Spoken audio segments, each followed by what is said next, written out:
फैज़ साहब ने पुत्रस बुखारी के इंतकाल पर एक तकरीर में कहा था, दोस्ती बाहमी मेहनत, रियाजत और मुशक्क़त का समर होती है। दोस्ती के लिए इसार, बार बार इजहार और तकरार और तशदीद की ज़रूरत पड़ती है। यह काम मेहनत का है और इसमें वक्त सर्फ होता है। अमल के बग़ैर ये मुमकिन नहीं। मेरी आपकी दोस्ती यूं ही नहीं हो गई। ये तपाक जो आपके यहाँ मेरे लिए और मेरे यहाँ आपके लिए है, यही हमारी दोस्ती की बुनियाद है। और ये यूं है कि मैं आपके लिए और आप मेरे लिए वक्त सर्फ करते हैं। आप मेरे लिए और मैं आपके लिए सोचता हूँ। आप मुझे और मैं आपको खुश रखने की कोशिश करता हूँ।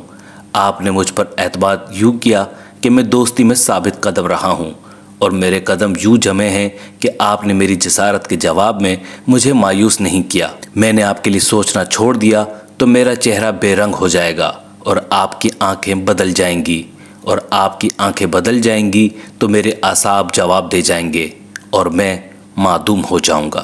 फैज़ फेस्टिवल में दोस्ती और बाहमी मोहब्बत और दोनों ममालिक के दरमियान दूरियों को दूर करने के लिए बुलाए गए भारत के नामवर शायर जावेद अख्तर मुंबई हमलों का मलबा पाकिस्तान पर डालकर चलते बने।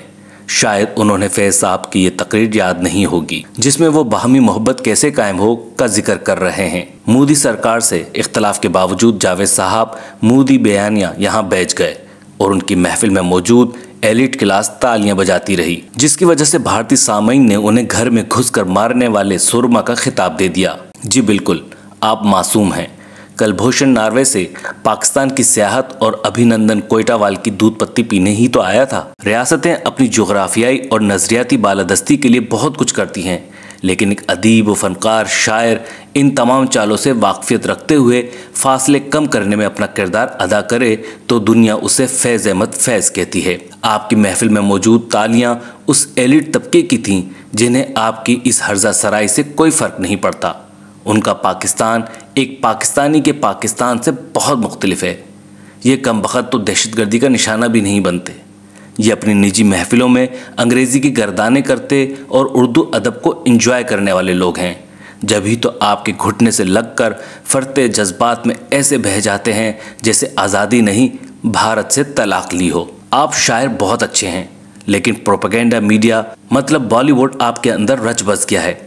जब ही वेंट पर लगी आपकी फिल्म इंडस्ट्री को हरारत देने के लिए भी मकबूजा कश्मीर के आर्टिकल 370 को मौजूए बहस बनाया गया, जिसमें पाकिस्तान इस आर्टिकल की मौतली का बदला लेने के लिए अरबों डॉलर खर्च करता है और पठान उसे धूल चटा जाता है।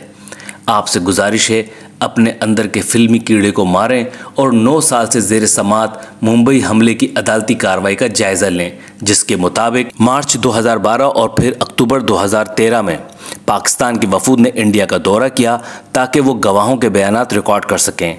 पहला दौरा तो बिल्कुल नाकाम रहा और दूसरे दौरे में वकलाए सफाई को गवाहों से जरह करने की इजाज़त नहीं दी गई। इंडिया की तरफ से दिए गए सबूतों के बारे में रिजवान अब्बासी केस के वकील सफाई का कहना है, ये सबूत इल्ज़ामात पर मुबनी हैं और इन दस्तावेज़ात पर जिनकी कानून और अदालत की नज़र में कोई हैसियत नहीं, बाकायदा ठोस सबूत जिनको अदालत रिकॉर्ड का हिस्सा बनाए वो इसमें शामिल नहीं। इस्तग़ासा के वकील अकरम कुरैशी ने भी इस सवाल के जवाब में कुछ ऐसी ही बातें की हैं। इंडिया ने केस प्रॉपर्टी हमारे हवाले नहीं की, जैसा कि हमले में इस्तेमाल होने वाले हथियार, गोलियों के खोल, कश्ती और हमलावरों के फूंस। पाकिस्तान ने इस वक्त इंडिया से मुतालबा कर रखा है कि वो अपने 24 गवाहों को जरह के लिए पाकिस्तान भेजे। बज़ाहिर इंडिया ये करने के लिए तैयार नहीं है। रिजवान अब्बासी कहते हैं कि इंडिया के हुक्काम को दफ्तर खारजा की जानिब से कई ख़त लिखे जा चुके हैं। पाकिस्तान की हुकूमत ने फोकल पर्सन भी मुकर्रर कर रखा है, लेकिन अभी तक इंडिया ने कोई जवाब नहीं दिया। रिजवान अब्बासी का ये भी कहना है कि अदालत के हाथ बंधे हुए नहीं हैं। अगर कई मौक़े देने के बाद भी गवाह पेश नहीं होते तो भी अदालत फैसला कर सकती है। इस्तग़ासा के वकील अकरम कुरैशी का कहना था कि इससे मुकदमे में कमी तो रहेगी, लेकिन इसकी जिम्मेदारी इंडिया पर होगी। इंडिया इस मामले को हल करना ही नहीं चाहता, क्योंकि वो इसे एक सिफारती हथियार के तौर पर ज़िंदा रखना चाहता है, जिसे वो जब चाहे पाकिस्तान के खिलाफ इस्तेमाल कर ले। और जावेद साहब, आपने भी वही किया। इंडिया की जानिब से हाफिज़ सईद को इस मुकदमे में नामजद करके गिरफ्तार करने के मुतालबे पर मुंबई हमलों के मुकदमे में वकील सफ़ाई रिजवान अब्बासी का कहना था कि अदालतें उन्हें इस मामले से पहले ही क्लियर कर चुकी हैं। ऐसा कोई सबूत मौजूद नहीं जो हमलों में हाफिज़ सईद का मुलव्वस होना साबित कर सके। लिहाजा आपका ये बयान कि मुंबई हमला केस के मुल्जिमान हमारे शहर में आज़ाद घूम रहे हैं, आपकी ही अदलिया उसे रद्द कर चुकी है। आपकी हर्जा सराय पर तालियों के बाद दूसरी तकलीफदेह बात फेस्टिवल की मुंतजिम और फैज़ साहब की साहबजादी का ये बयान कि जावेद साहब जिस तरह चाहते थे वैसे बोले। लोगों ने उन्हें बड़े एहतराम से सुना, ये बहुत खूबसूरत था। अगर कोई सियासत करना चाहता है तो ये उस पर मुनहसर है। हम अपने दिल के दरवाजे खुले रखते हैं, यही फैज़ साहब ने हमें सिखाया है। इस बात की तरफ इशारा करता है कि फैज़ साहब के फ़लसफ़े दोस्ती के दोस्ती बाहमी मेहनत, रियाज़त और मुशक्क़त का समर होती है से नाआशना है और वो फैज़ को एलिट तबके का शायर बनाने में कामयाब हो रही हैं।